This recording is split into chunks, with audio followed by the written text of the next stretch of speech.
Hello, everybody, and welcome back to the Otaku Oasis Podcast. My name's Matthew, and I'm here with Joshua, and we actually practically just got back from the special Demon Slayer Swordsmith Village, Road to Swordsmith Village arc, movie event sort of thing. Kind of have to say that kind of in quotes because really it's the last two episodes. Was it only 2 episodes? Yeah, it was the last 2 episodes of. We were 20 minutes late getting into that theater, and there were still 2 episodes showing after we got there must have been previews then, because we. All right. But yeah, anyways, so it was the last 2 episodes of the Entertainment District arc, and then the first episode of the Swordsmith Village arc, which is going to be. It's in an hour time slot, but more means 46 minutes. Yeah. But anyways, so getting into it, what did you think? I enjoyed it. I think it was really good.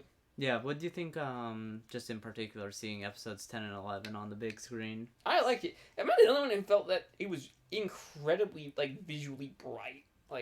Well, I mean, that is, a lot of, what was going on. It was a fight scene. Yeah, I remember walking into the theater, I'm like, wow, this is...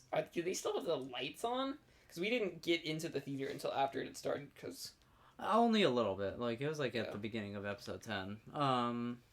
But, it was, visually just... very bright. I was kind of surprised by how bright it was. I just didn't remember. I mean, I guess I didn't watch the show in the dark, so I don't really have a frame of reference for it. Yeah, it definitely, I think, appears more dark due to the movie theater atmosphere. Yeah. But, yeah, no, it was nice seeing that, final fight between, oh, shoot, I'm totally blanking on his... Gitaro and... No, I know Gyutaro. I'm referring to, what's the sound Hashira's name? Tengen. Tengen, yeah, that's what it was. Don't ask me the wives' names, I don't know. Trust me, I wasn't going to. Yeah.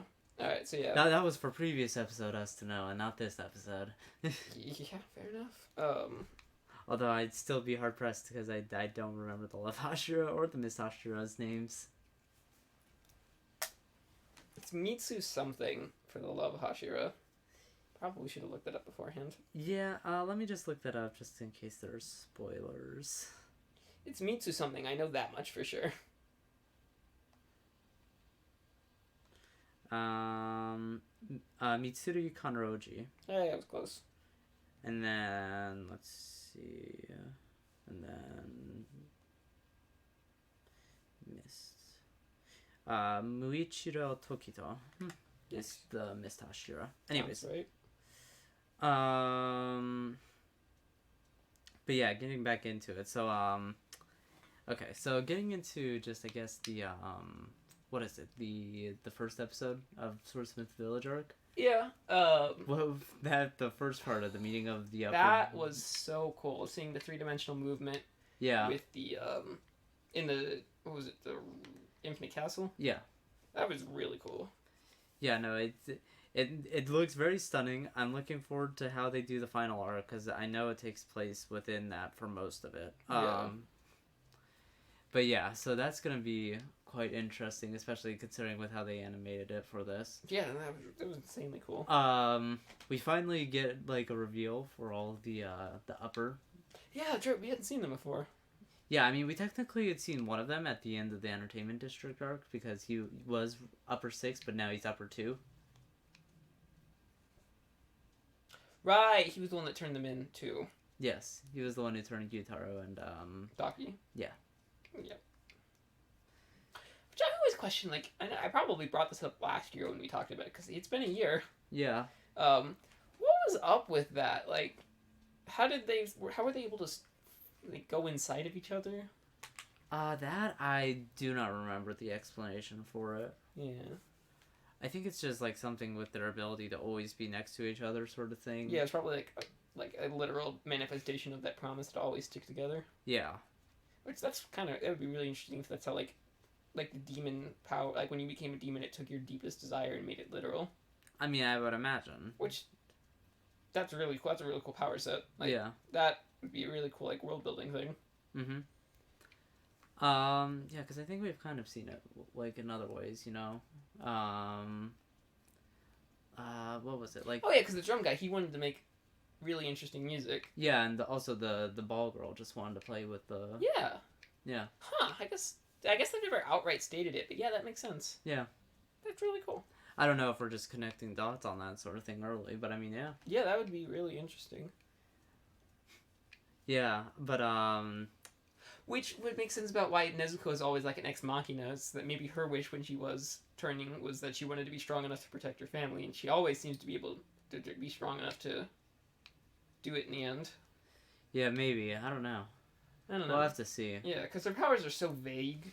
Yeah. Like, it's really whatever they want. Yeah, it makes sense that would be I mean, her at wish. least at the moment, they're still not defined. I do think they become defined in this arc. Yeah, it's so. definitely fire. Blood and fire. Like, she can explode blood. Yeah, but that might have to do more with potentially their bloodline than anything. But True. And then, yeah, I guess we did kind of figure out in this that Tanjiro isn't actually related to the other Scar guy. He's just named after him. Yeah, no, the Kamado family isn't actually their... Anything. Well, it's not like their actual... Well, I don't even know if they had an actual last name, but it's a name that they took up, basically. Well, I wonder if that or if Tanjiro's first name is what they named him after. No.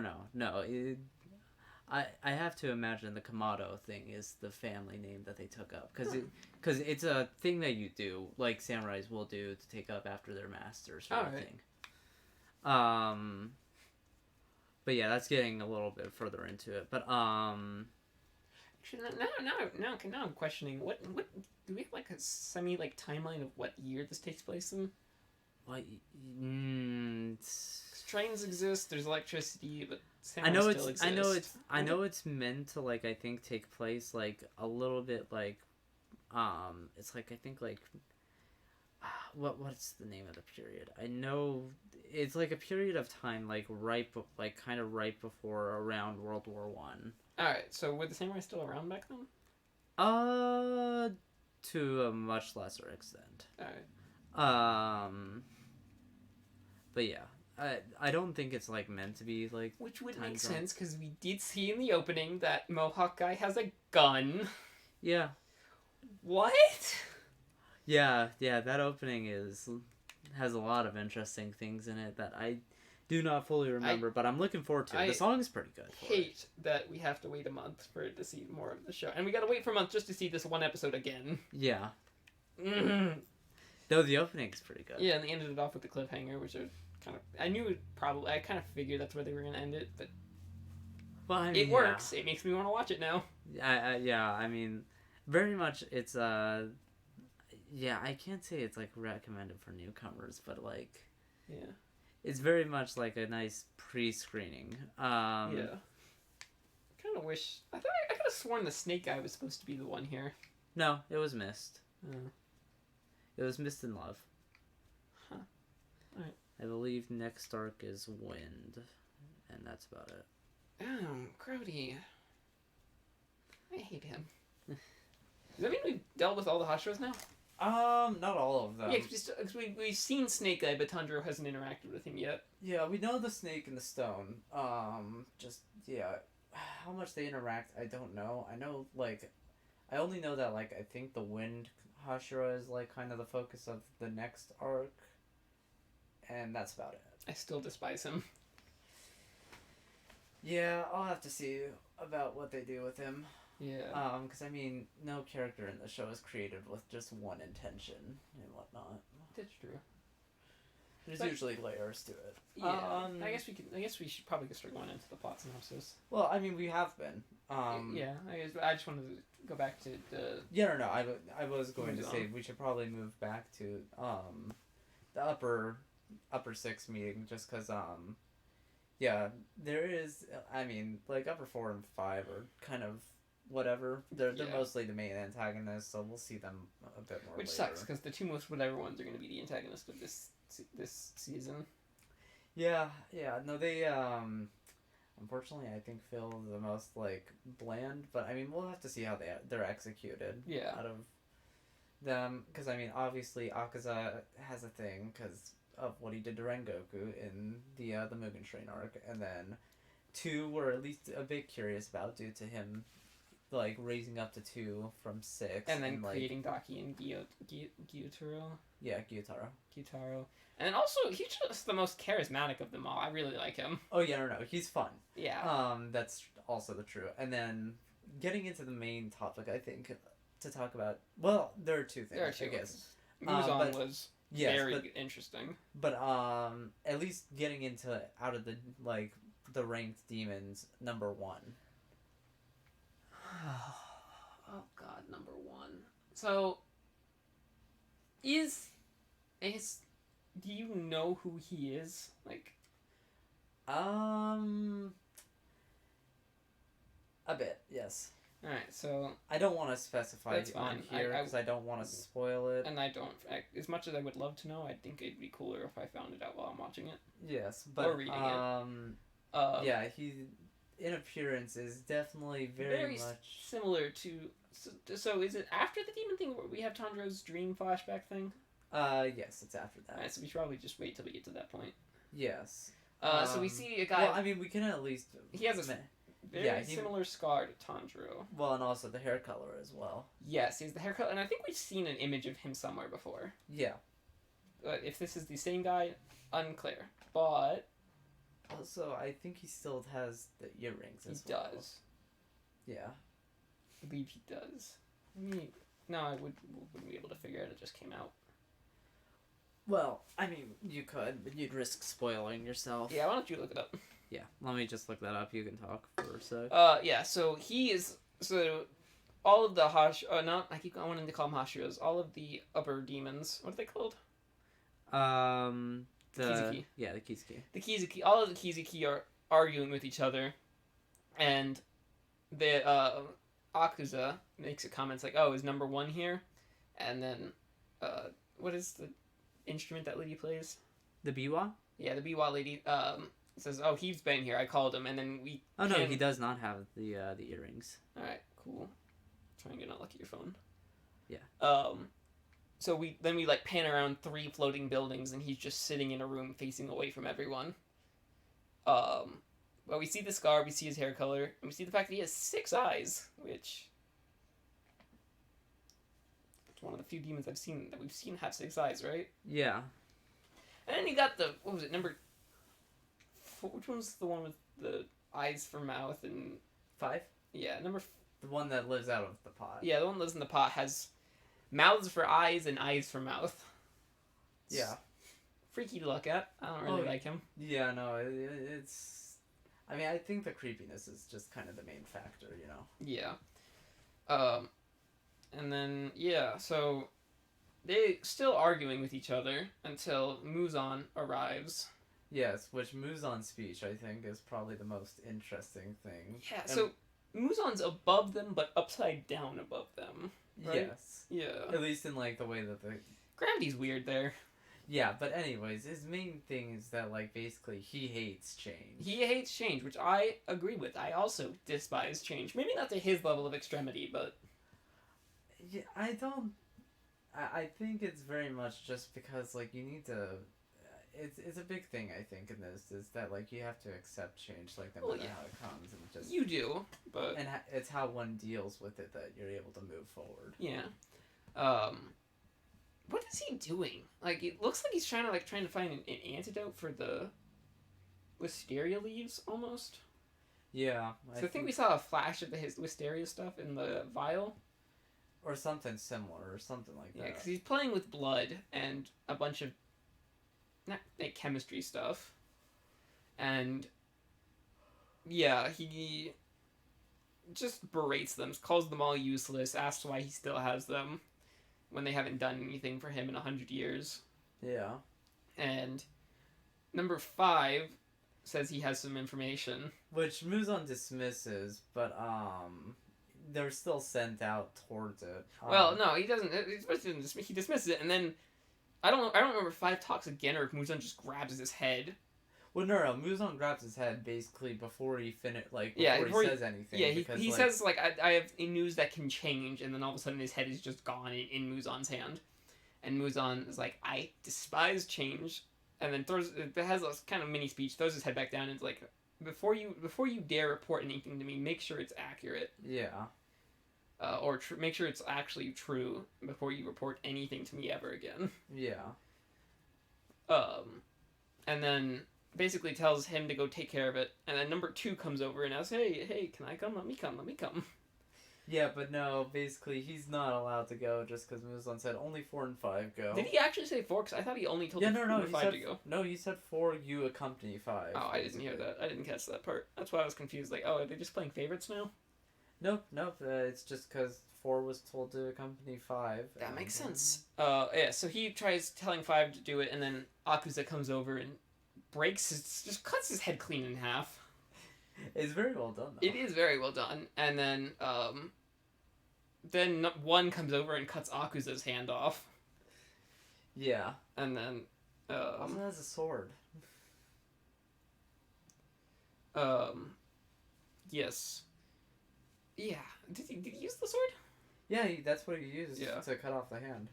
Yeah. I wonder if that. So I'm pretty sure he is a former demon slayer. That's what I'm thinking. Do you think that's still a Nichiren sword? Potentially. Interesting.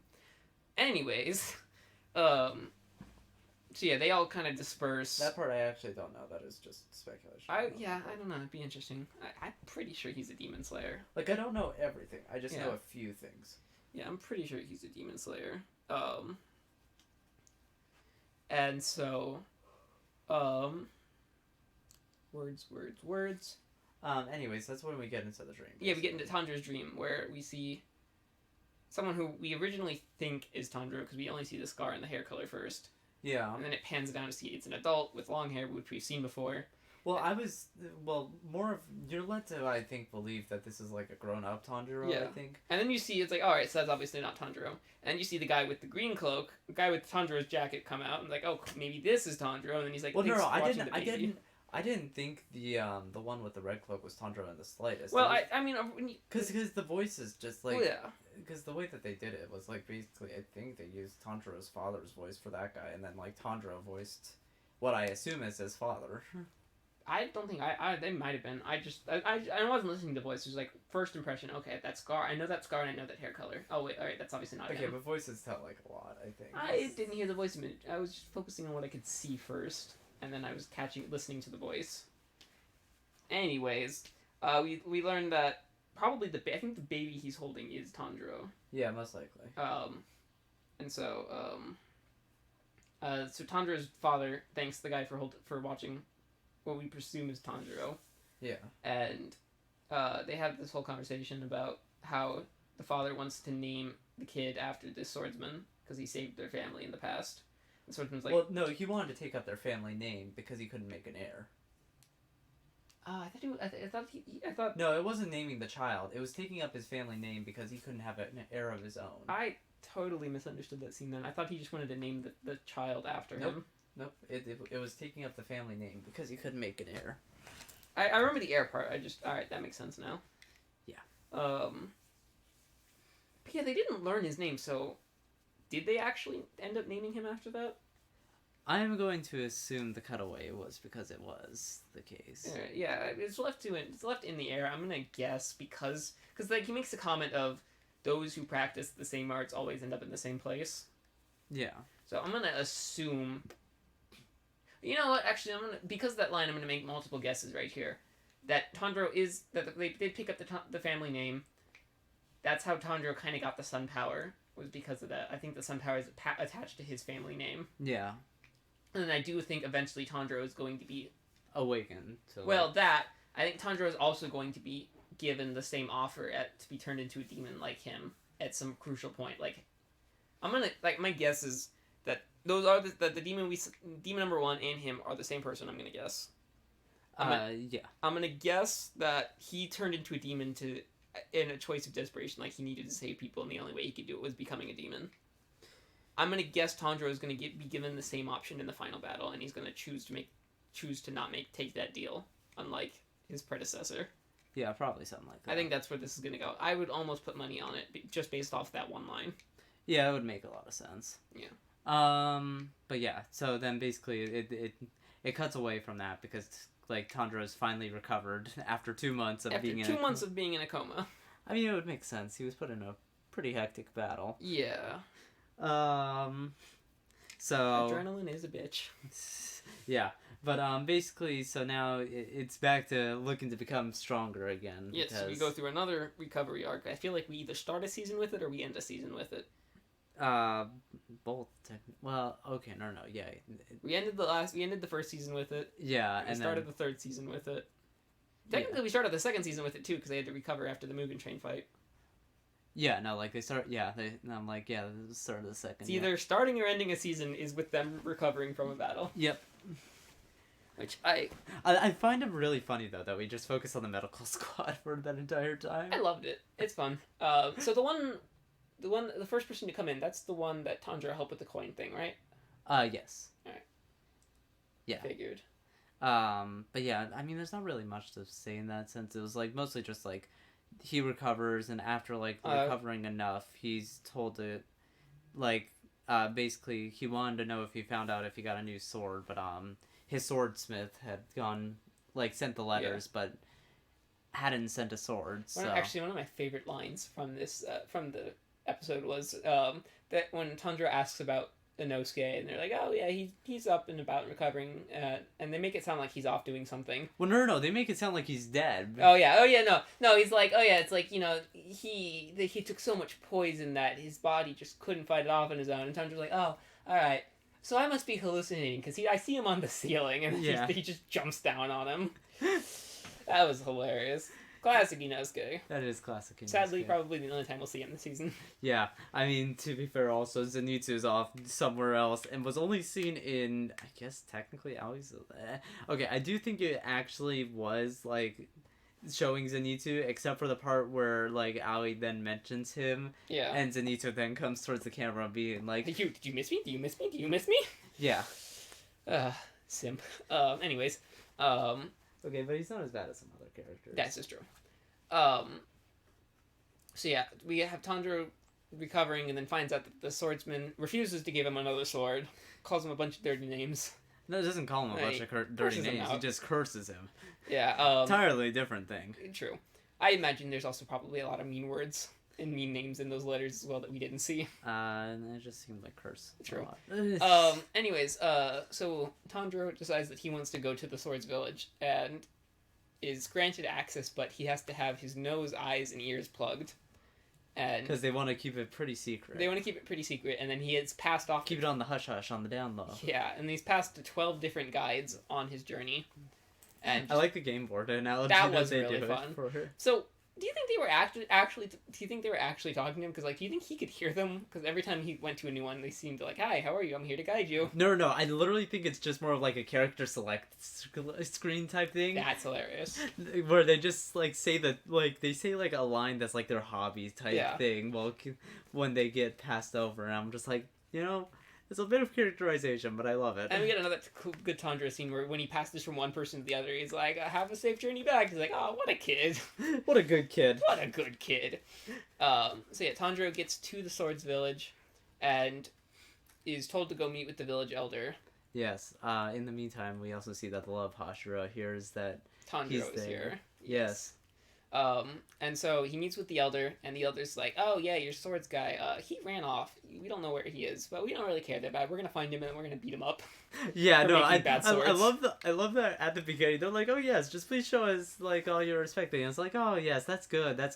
So about that guy that run off, we're gonna get him back and we're gonna punish him severely." It's like, how good is your bow of what was it, like bow of gratitude, and he just smacks the floor. Probably put a dent in it with that forehead of his. Yeah. Come on, he has the strongest forehead. No, he does. They said he has a very strong skull. Yeah.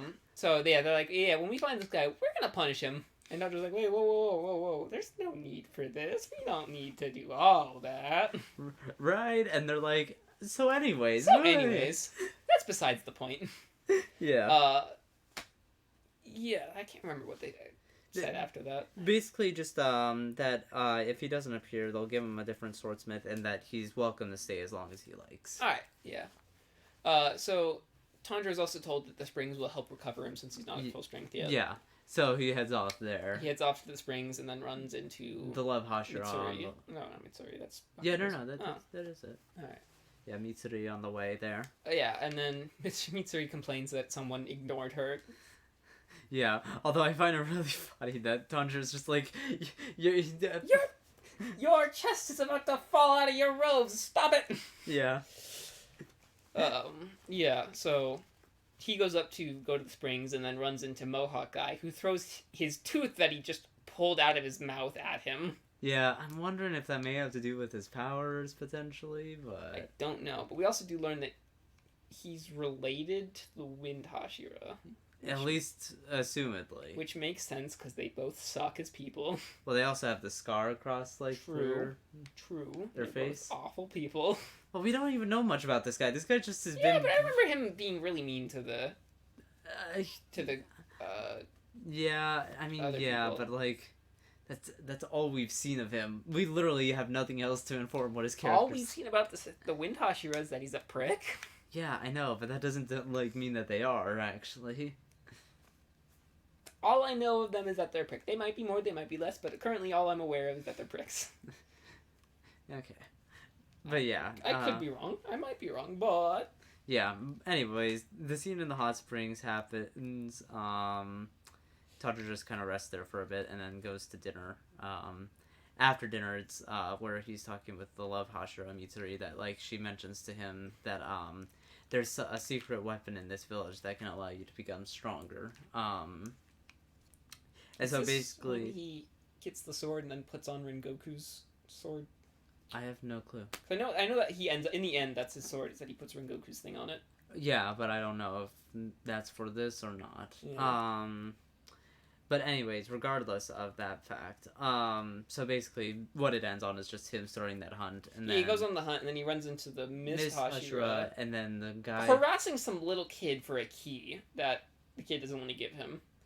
And then we see Tanjiro's like, is there someone else there? Yeah, and then we see the guy. You see a guy with red hair with that looks similar to the person in the dream. But it's the middle of the day, so it looks like only in the dream, and also looks similar to the number one demon.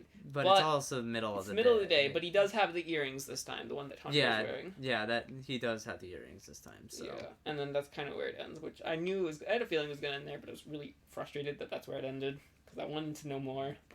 Yeah. But otherwise, that about covers it. Yeah. We'll definitely be back covering the full season when it comes out. This part will probably be recapped in a sense in there as well. Probably, but we just wanted to get this out now while we're here. Yes. Other than that, the OP was pretty good. Oh yeah, the OP, yeah. I mean, it's a Man with a Mission song, so I mean, do you know Man with a Mission? Nope. I'll have to show you. Would I know them? Is there anything else that I would know? I don't think so, but there's a pretty popular anime song that they have that I can show you after this. Yeah. Yeah, and then just to recap, we see the Mohawk guy with a gun. Yeah, in the OP, yeah. What? That's so, and then I think we kind of figure out who's gonna fight who this arc because we see the Love one against 4, and then the Mist against 5. Yeah, and then Tanjiro and the red-haired guy fighting something. We don't ever see what it actually is, but either they might be just training. Yeah, maybe. We have honestly... I wonder if he's going to teach him the Also, it seems like a lot of things are pointing towards Nezuko's powers being revealed in this one as well. Yeah.